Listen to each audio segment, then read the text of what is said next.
one of the big things in DC is blackmail. This is how it's done. This is how you control someone of influence. Sometimes you're not trying to get data from a network. Sometimes you're trying to manipulate an organization from the inside. They had very influential people submit because they had stuff on them. This is the next generation of nation-state cyber warfare.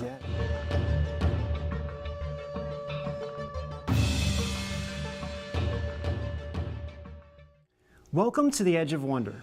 We have a very special episode for you with a slightly more serious tone compared to our previous episodes. But we hope you will keep watching till the end because this is about very sensitive information, social media, and how your personal data is being compromised. On this episode, we had the amazing opportunity to sit down with James Scott, who is the Senior Fellow and co-founder of the Institute for Critical Infrastructure Technology, Senior Fellow at the Center for Cyber Influence Operations Studies, and Center for Space Warfare Studies. And that's the longest title we've ever heard, but rightly so. This guy knows so much. All right. So we hope you enjoy part one of this two-part special series. So without further ado, let's meet James Scott. Okay, hey everybody, we're here with James Scott, Senior Fellow at the Center for Space Warfare Studies. James, thanks a lot for being with us today. Yeah, thanks for having me. So Ben and I are actually pretty excited to have James with us because he has a lot of information, a lot of which we can't talk about on the screen, but we're going to try to get as much out of him as we can. Very true. All right, so James, thanks a lot for being here. Yeah, great. Okay, so what did we want to talk about first here? The first thing I kind of wanted to discuss with you was any information that we can get about our cell phones. Everybody out there is using cell phones right now. There's a lot of information on our cell phones, and a lot can be done with code that I think a lot of people aren't aware of. Well, especially with like the whole thing with Facebook and the news about monitoring phone activity. People's data, all that stuff. Yeah. I mean, how can we be manipulated with our phones? Can you tell us a little bit about that? I can throw your phone at you and it would really hurt you. That is true. Please don't do that. I'd manipulate your psychology with the, by hitting you in the head with one. The phone, we have this thing happening now with, it's called cyborgification. Right. And cyborgification is just the technological extension of oneself in order to make up for the vulnerabilities in the human condition, right? So the cell phone can be used for good to call your mom, but it can also be weaponized against you as a surveillance tool. It's something that people take to the bathroom with them, that you take it everywhere. So you have multiple things that can happen. Your GPS, I mean, if you go to Facebook, since you're talking about Facebook, just from the app, it tracks you. And I don't really see the reason why the Facebook app should be collecting that type of metadata. Why? Yeah, I don't know. I don't want Facebook to know I'm in the bathroom with it. I know. So, but dude Zuckerberg knows. Yeah. He knows. He knows you're in the bathroom because you're that important. What if the wants to know. camera turns on, you're looking at it? So that's another thing. It's not just the metadata. It's not just the GPS. It's they call it hot miking, and you can there's camera activation malware as well. And this is very common. It's on your computer. People put on your computer. It's in the intelligence community. It's a blackmail tool. The vulnerability isn't necessarily just the phone, but it's the apps that you have on your phone. You should always have your privacy settings maximized. Any apps that are not absolutely necessary, you should just delete off your phone, and then reboot your phone. You know. Because a lot of times you have remnants of the app in there. Say it accumulates over time and stuff too. Well, so I deleted Facebook off my phone, and for 24 hours, even 48 hours, it still said a deleted app was still using like my battery power, and I was like, what in the world is going on? This is crazy. We advised to Congress, the intelligence community. I got an SMS text one time. I thought it was from my son, who's in college. It was a spoofed thing because I responded and I wasn't getting a response back, so I was getting worried. I called him. He's like, I didn't call you. You know, I didn't text you, whatever. Yeah. I had pressed on a link that delivered a payload into my phone. I didn't realize until like 2 days later, I couldn't keep the battery charged.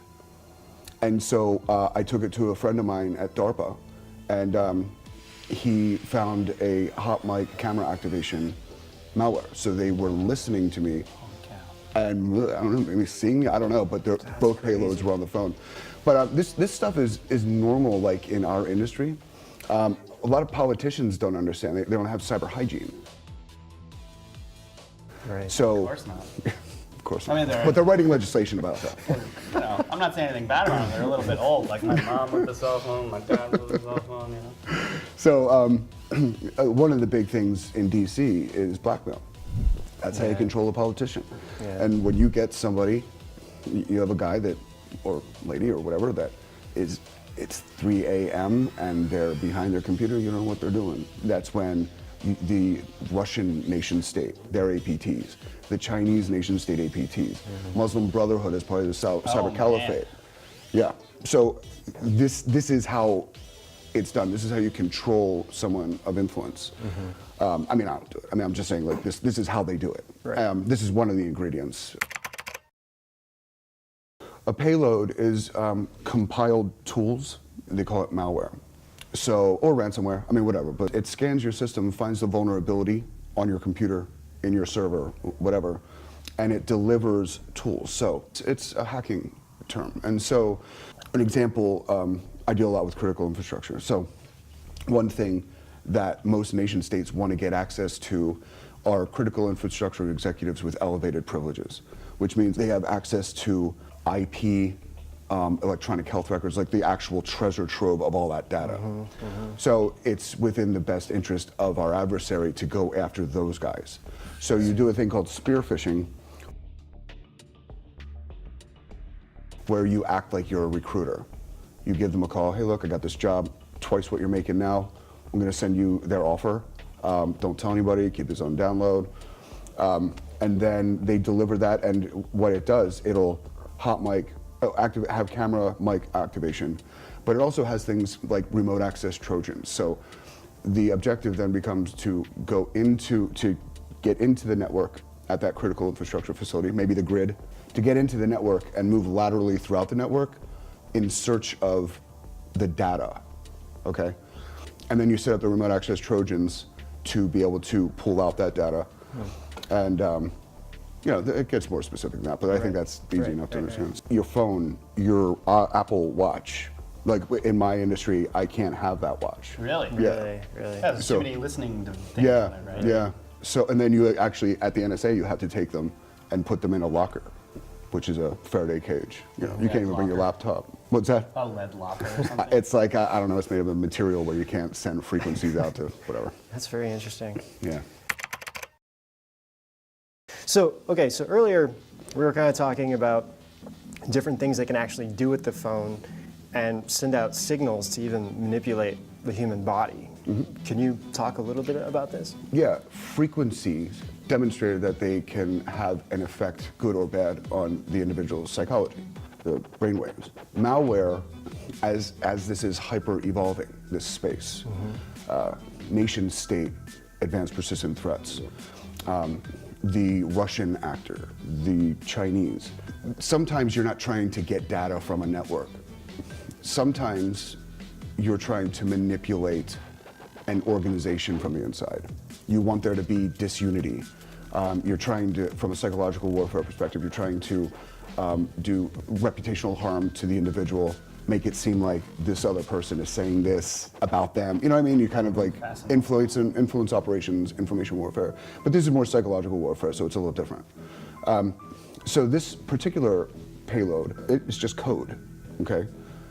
So as part of the payload, maybe it's just a frequency that emits from the computer where you can't hear it, but it has a physical effect. Interesting. Migraines, vomiting, aggressive behavior. And it surprises me that nobody's really talking about this. Interesting. Yeah. Because Yeah, this is it's really the next fascinating. generation of nation-state cyber warfare. Yeah, that's what I was going to say Yeah. too. I mean, like, for example, we're talking about China. They could. What if they had this technology? Could they put this on on a mass scale, like on a cell phone Well, tower? you wouldn't want it to get out. So Okay. what you would do is you would focus on the consulate system, or the State Department, or like a critical agency, a critical silo within an important agency. Wow. That's, you would target it because you want it to get out. Right. Right. Because with malware, there are signatures and there's timestamps. So you can forensically analyze this stuff to get a good idea of where it's coming from. In a few years, after this type of payload becomes more commonplace, you have the Russians who will make an extremely sophisticated variant of this malware and leave it in a network where it's found, just as a demonstration of skill. That's part of psychological warfare with nation states too. That's crazy. So I think this will come on real quick, just like the weaponization of metadata, like we saw with Cambridge Analytica and Facebook, with what we saw during the elections, between the Russians, the Chinese, special interest groups, how they were using metadata, putting it into a big data analytics algorithm, customizing a psychographic targeting tool, and weaponizing cookies.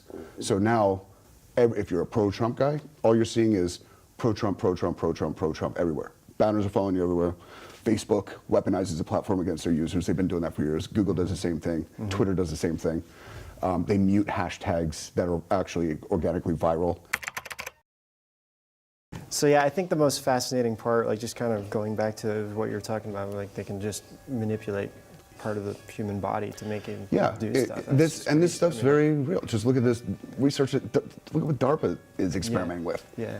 You know what they're doing in Israel with their science. It's this stuff. It's funny. I mean, I take it for granted because I'm around this stuff all the time down there with a think tank. You know, but it surprises me how little people understand about the weaponization of code. Yeah. And the manipulation of code, the manipulation of perception by weaponizing metadata, like the combination, the variation, you know, and the number of actors that are in this space. You know, and the thing is, you know, Cambridge Analytica was the least sophisticated from a big data science perspective. The thing that made them potent was their blackmail. And blackmail is very, like I said, blackmail is very real. And so they had very influential people submit because they had stuff on them. All you do is step back and, okay, well, what can be done with code? This is how nation states are thinking. How can we inflict as much pain into this key person quick? And this is more a question for the audience than it is for me, but why would someone want to inflict that kind of pain on someone? Like, give me a scenario maybe where there's an influential person and they're doing something someone doesn't like. Who's the kind of person that would try to inflict that pain, and what would they be trying to do? Sure. So you look at a nation state like China. They have their 13th five-year plan. And psychological warfare, influence operations, all that stuff is rolled up in that plan. So what they would do is target an ambassador that we have. Reputational harm comes first, real or imagined. So they'll make something up if they don't have anything on the guy. They will follow this guy, learn his habits, how he takes his coffee, like everything. This is their espionage. The Chinese are clunky and awkward with their espionage. The stealth and sophistication comes from the US, Israel, and Russia. And the hacking style is the same too. So you have the stealth and sophistication like chess coming from Russia. And then you have loud and clangy coming from the Chinese. Kind of like how their products work in real life. Yeah, really. Yeah, with built-in somehow people vulnerabilities. keep buying them. Yeah, built-in vulnerabilities as part of the Chinese 13 five-year plan. A lot of people don't understand that they are required to have a Chinese Communist Party person on the manufacturing floor of every manufacturer facility. Now, that's a party member. Yes, and you have an iPhone, which is now being manufactured in China. So who knows what's in my iPhone? Exactly. I guess, yeah. Wow. So that's what I'm getting at. Yeah, it's so that's who. So that's how that works. And now, like DC is full of like private intelligence firms.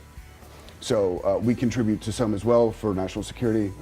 There are some that do not play by the rules. So we have a problem with that in DC between politicians. They'll have a political action committee. They're getting money for whatever. They will take the initiative to go and intimidate this other guy to signing on to this piece of legislation because the signature's needed. So that's the kind of thing. So it's, and everybody has something on everybody down there. Yeah. And so it's like, hey, if you do, we're going to mention this. We're going to talk about your 17-year-old girlfriend. You know, we're going to convince her, pressure her into charge. You know, that's how dirty this gets. But when you're dealing with nation state versus nation state, or nation state versus an important executive here, that's when things get really dirty. Well, we hope you enjoyed part 1 of the special episode with James Scott. Be sure you guys tune in next week for part 2 with James, where he unveils even more crazy things you guys need to know about. Until then, we'll see you guys out on the edge.